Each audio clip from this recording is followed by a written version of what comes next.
I want to talk about which is how long to stay. So this was a great question from Dee Dee from Miami, Florida, and what Dee Dee let me do it this way. Here we go. So what Dee Dee asked is she says, when visiting, how many weeks should one go if wanting to experience the vibe, and what order of island hopping should one go? I feel called to Kauai, but my hubby really wants to see the quote city Oahu since we are from Miami, and we're both interested in Kona for my daughter. For my daughter, she loves volcanoes, and we have a friend in Maui. How many weeks and which islands would you suggest seeing first in the order? We are natural organic farmers and in the wellness business coaches in our late 30s. So I thought, Dee Dee, I thought that was a great question. It's an interesting kind of a perspective. I think we've touched on this topic over the previous shows in terms of, how do you, if you're looking at making a move to Hawaii, how do you sample the various islands and what should you go about doing it? So I think you kind of hit it right on the money. And I think Dylan, you had mentioned something that kind of popped out in my head that you said earlier. What would be your advice for people like Dee Dee who are trying to kind of figure out what island is going to be their place? Well, I think given this description she gave herself and her family, you should definitely consider the Big Island, or Kauai would work too. If you're leaving Miami for whatever reason, why would you want to go back to a city? That would be my first question. If you like where you're at, then why move? But because that's really what it is. Oahu is as great as Oahu is. It's a city on an island, just like San Diego or Miami or any other big city in a warm climate. So yes, it is. So that's the thing to consider and I think you do have to spend some time. A week maybe minimum, but a couple weeks, especially on an island like the Big Island, where not only is it the island, but then there's all of the different sub areas of the island, east and west and north and south, and the different climates depending on your elevation. So you really want to dial in what you're most comfortable with and what's most desirable to you. And you do need to spend some time doing that. And then especially when you get like a week like we had this last week with really unusual weather, if you're here for that week, you're going to be like, I don't know if this is where I want to be. It rained every day in Kona, but it never does that.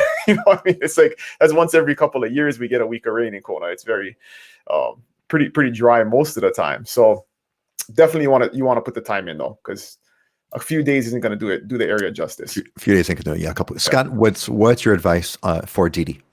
Yeah, I think it depends on kind of what the objective is. If the objective is to move over here, and this is probably one of the biggest challenges for anyone that's looking to move here is how to take that first step, which is making the move over. If you're looking at moving over, if you haven't been here before, you need to spend a fair amount of time in these locations and almost get out of tourist mode. Because once you're in tourist mode, everything's wonderful. You're in la la land. It's not reality of how you would live. If you are looking to move over here, you do need to get acquainted with, some of the cultural portions, the traffic portions, the neighborhoods, where on the island that you want to be, and you need to spend some time. If you're familiar with the island already, then you already have a leg up a little bit. And I used to joke when I was bartending at my family's bar on the Big Island. Big Wave Dave and I were running things, and we used to joke. People would come in there. Hey, how long are you here on your Hawaii vacation? Oh, 5 days, and we're on 4 islands. Like, oh, how's the airport? Because you're going to spend more time in the airport than you are in either the hotel or your Airbnb. Yep. So you definitely need, and travel in our island, it's going to take you pretty much half the day to begin with. Even though the flights are short, you've got all the hoops you got to jump through and to get the rental car and go get checked in. So I would say at a minimum, you want to do about a week per island, and that's at the bare minimum side. So to move over, if you're looking at moving over to really get acquainted with which island you want to be, I think you're looking at multiple trips unless you can take a significant amount of time out of work or away from your regular life to spend here. Yeah, a lot of that's a really good point. I think a lot of the things that we've heard from people that buy that are on the mainland and buy in Hawaii, a common story is, oh, I've come there every summer for the past X number of years, and we know this. We go to this one place and we go there every year, and we know it really well. We're going to buy a condo there. A couple of things I would say is one way to get acquainted, and is by, I totally agree. I would say, well, between what Scott and Dylan said, 2 weeks per location would be a really good way to do it. And Scott, to your point, we have actually a program on the Islander Ohana, and I call it the Unvacation. which is talks about the not a vacation kind of a thing, and what specific things ought you be doing to experience Hawaii during your unvacation. So we talk about that. The I would say at the same time, the other thing I would also recommend, which we've done a bunch of times actually, and was really fun, is you do the 7-day cruise. Now it's it's 3 or 4 islands in 7 days, and you don't spend time in the airport, you spend time on the ship. But it's a really fun way to do a really quick overview of the islands. It's not a deep dive by any means, but it's a great fun thing. It's 7 days. You enjoy a cruise, and then I would definitely agree to spend a couple weeks at each location and try to get into a more of a residential area.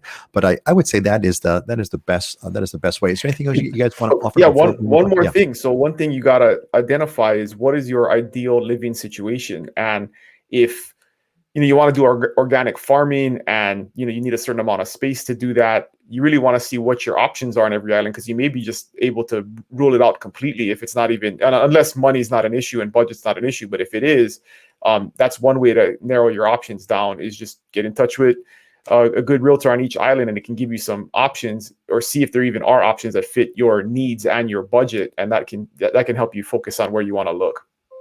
Yeah, excellent. Go ahead, Scott. Yeah, I mean, when I moved out over here in 1999, I didn't even leave the islands for 6 years because every island is so different. I went inter-island to go experience different things because they're so diverse and so different. You got to, if you don't know what island you want to be on, you've got to spend some time on each one to figure out the lifestyle that you want. Yeah, they're definitely very, very, very different. And we have a quick comment here, so I just thought I'd kind of throw this up because it's fun. Paul says, "Don't move to Hawaii." Well, Paul, Hawaii's not for everyone, and we made that abundantly clear. But I would say that if you don't want to move to Hawaii, this is the wrong channel. You're on the wrong show. You are definitely on the wrong show. Again, Hawaii's not for everyone, but if you're not into Hawaii, this is not the channel for you. I don't even know how you ended up over here, but God bless you. We're glad that you're here, if you're still here. Hey, gang, a real quick plug here.